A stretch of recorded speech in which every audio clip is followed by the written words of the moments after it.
السلام علیکم۔ اچھی اور پیاری باتیں۔ بہنوں کے بغیر زندگی بد ذائقہ اور بے رنگ سی ہے۔ رب کائنات میری اور آپ سب کی بہنوں کو ستاروں اور ریت کے ذروں سے بھی زیادہ خوشیاں عطا فرمائے، آمین ثم آمین۔ اپنے برے وقت کے لیے بچا کر رکھنے والا مال اگر کسی کے برے وقت میں لگا دیا جائے تو اپنا برا وقت بھی ٹل جاتا ہے۔ ہر انسان کو یہ فکر تو ہوتی ہے کہ مرنے کے بعد میری اولاد کا کیا ہوگا، لیکن کسی کو یہ فکر نہیں کہ میرے مرنے کے بعد میرا کیا ہوگا۔ کالی رات میں دو کالے پہاڑوں کے درمیان کالے پتھر کے اوپر ایک چیونٹی رینگ رہی ہے۔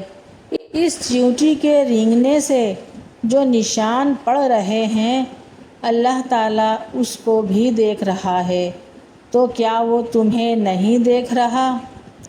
یا رب بس اتنا امیر کر دے کہ جب دل اداس ہو تیرے گھر آ جاؤں۔ یا اللہ غریب رکھ پر اپنے قریب رکھ، بار بار آ سکوں تیرے گھر، میرا ایسا نصیب رکھ۔ والدین اور درخت دونوں بوڑھے ہو جاتے ہیں لیکن ان کی چھاؤں ہمیشہ گھنی رہتی ہے۔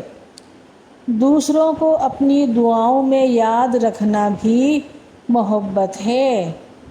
اگر یقین گہرا ہو تو ہر انشاءاللہ الحمدللہ ہو جاتا ہے۔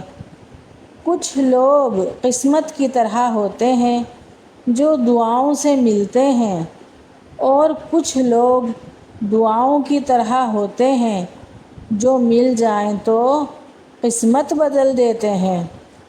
درود پاک کا سفر جاری رکھیں۔ یہ راحتوں کا سفر ہے، چاہتوں کا سفر ہے، عنایتوں کا سفر ہے، ہر عطا کا سفر ہے، کرم کا سفر ہے، ہر سخا کا سفر ہے اور بھرم کا سفر ہے۔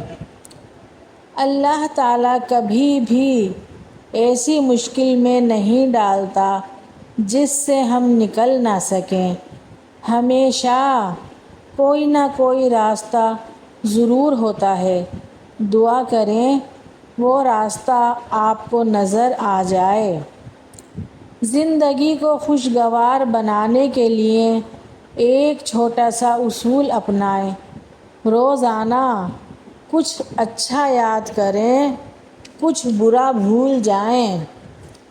یا اللہ پاک جو نعمتیں تو نے ہمیں عطا فرمائی ہیں ان میں برکت عطا فرما، آمین۔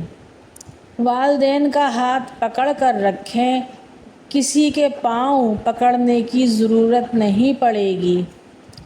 ماؤں کی دعاؤں نے ہمیں ایسی ایسی چیزوں سے بچایا ہوا ہے جس کا علم سوائے اللہ کے کسی کو نہیں ہے۔ یہ ترکی کی ایک بس ہے۔ ہمارے ہاں کبھی کبھار کسی عمر رسیدہ شخص کے ہاتھ میں تسبیح نظر آ جاتی ہے، مگر بس میں قرآن پاک پڑھتے کسی کو نہیں دیکھا۔ کاش یہ منظر ہماری بسوں میں بھی نظر آئے۔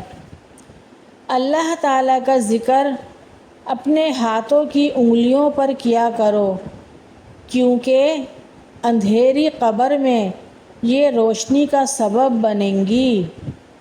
نبی کریم صلی اللہ علیہ وآلہ وسلم نے ارشاد فرمایا، اگر جوتے کا تسمہ بھی ٹوٹ جائے تو اللہ سے مانگو۔ ترمذی شریف۔ فرمان رسول صلی اللہ علیہ وآلہ وسلم ہے، معاف کر دینے سے اللہ تعالیٰ عزت میں اضافہ فرماتا ہے۔ صحیح مسلم۔ نا امید کبھی نہ ہونا، کیونکہ اللہ کے پاس کچھ بھی ناممکن نہیں ہے۔ جلدی رو پڑتے ہیں، جلدی روٹھ جاتے ہیں، جلدی مان بھی جاتے ہیں۔ سنا ہے اللہ کو ایسے لوگ پسند ہیں۔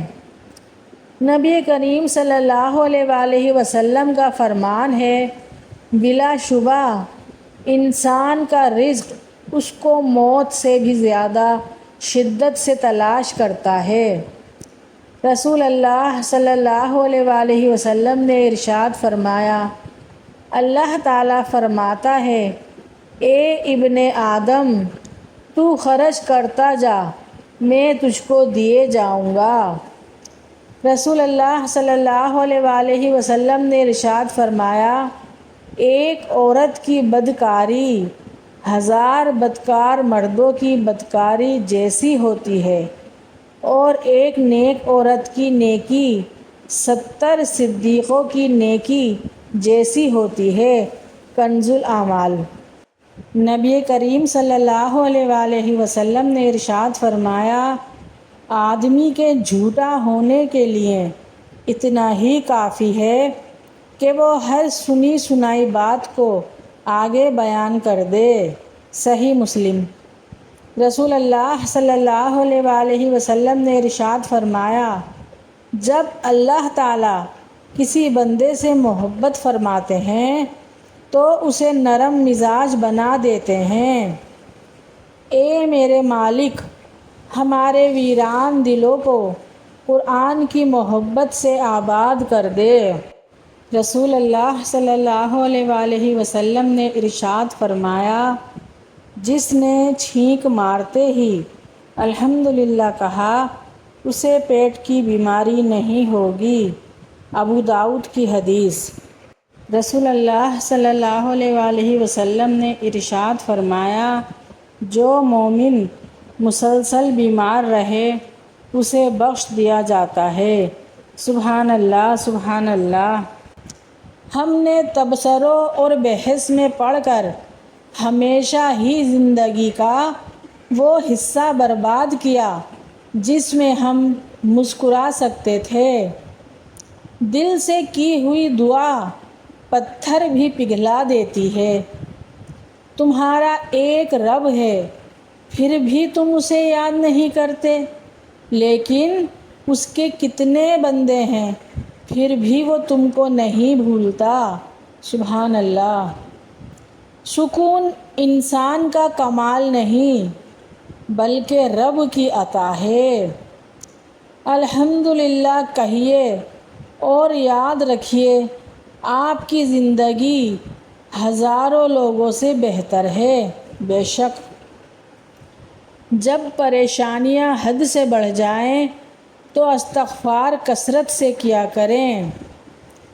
ٹوٹے دل جب اللہ کے سامنے رو پڑتے ہیں، یقین مانو اس وقت سے ہی مکافات عمل شروع ہو جاتا ہے۔ ساری زندگی اسی میں گزر جاتی ہے کہ لوگ کیا کہیں گے۔ آخر میں لوگ صرف اتنا ہی کہتے ہیں، انا للہ و انا الیہ راجعون۔ رسول اللہ صلی اللہ علیہ وآلہ وسلم نے ارشاد فرمایا، اللہ تعالیٰ سے عافیت اور معافی کا سوال کرو، موت کے بعد عافیت سے بڑھ کر کسی کے لیے کوئی بھلائی نہیں۔ ترمذی شریف۔ اگر آپ سب کو میری یہ ویڈیو اچھی لگی ہے تو پلیز کمنٹ میں ضرور بتائیے گا، اور میری نیکسٹ ویڈیو کے لیے اللہ حافظ۔